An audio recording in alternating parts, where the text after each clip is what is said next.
Good morning everyone. We are going to discuss about Python programming.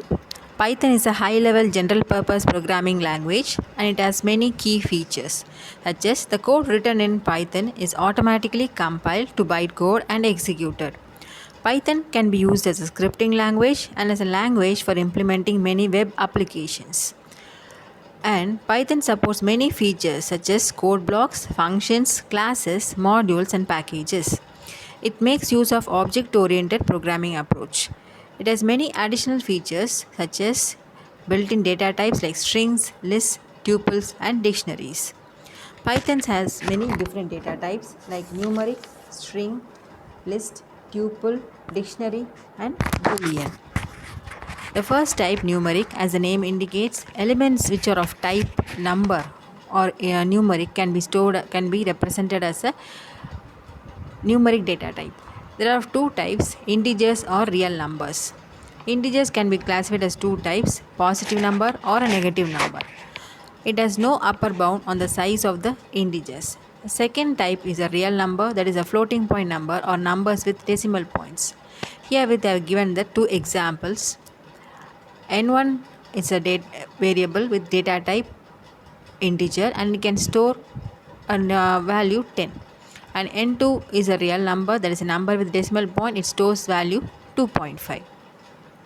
Second type is a data type string. It can store series of alphabets, numerals or special characters. String, single quotes or double quotes are used to represent the string.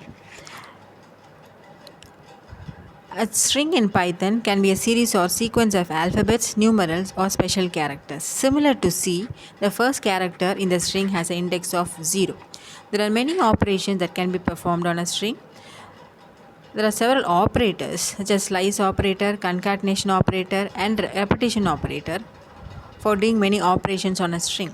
Slicing is used to take out a subset of the string. Concatenation is used to combine two or more strings, and repetition is used to repeat the same string several times.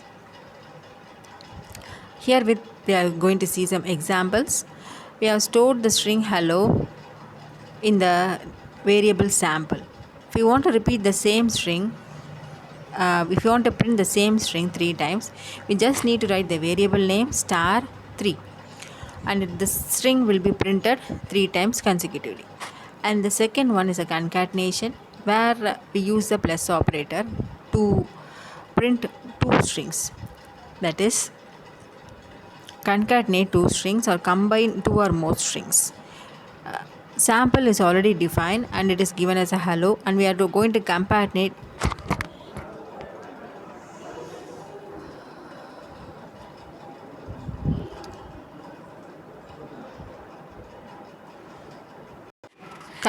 is with another string as word. So the already defined string sample is concatenated with another string world using the plus operator, and the result will be hello world. Next data type is list, where we store a series of values of different data types. That is, list stores elements of different data types and the values in the list are called as elements or items. And the elements can be accessed by using their position indices. All the list elements are mutable. And the list can be defined by using the following rules, that is, give the name of a list and enclose all the elements of the list within the square braces.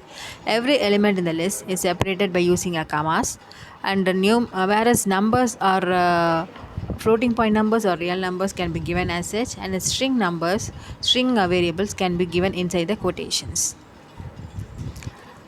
There are several different operations which can be done using the list. First one is copying a list. We have given an example, that is example for a list L1 equal to 1 comma 3 and string xyz and a floating point number 5.4. And first operation which you are going to do using the list is copying, and the first method is simply assign L2 equal to L1. All the contents of L1 will be copied into L2. The thing is, if we copy in this method, that is simply assign L2 is equal to L1, the whatever changes we do in L1 will be reflected in L2. If we do some changes in L1, the changes will be done in L2 also. So We go for next method is L2 equal to L1 and within the square braces give a colon. This method differs from the first method in a sense all the contents which are present in L1 is copied into L2. The difference is if we make any changes in L1, those changes will not be reflected in L2. L2 will be maintained as a separate list, so whether we do any changes or not will not affect L2. A third method is copying the contents of again L1 into L2 using the inbuilt function called as a copy function. All the contents of L1 will be copied to L2. And lists are mutable. The values can be changed at any time. The elements or items which are stored in the list can be changed at any time. For example, we are given a list L1 which contains three values, three elements, an integer and a string and a floating point number.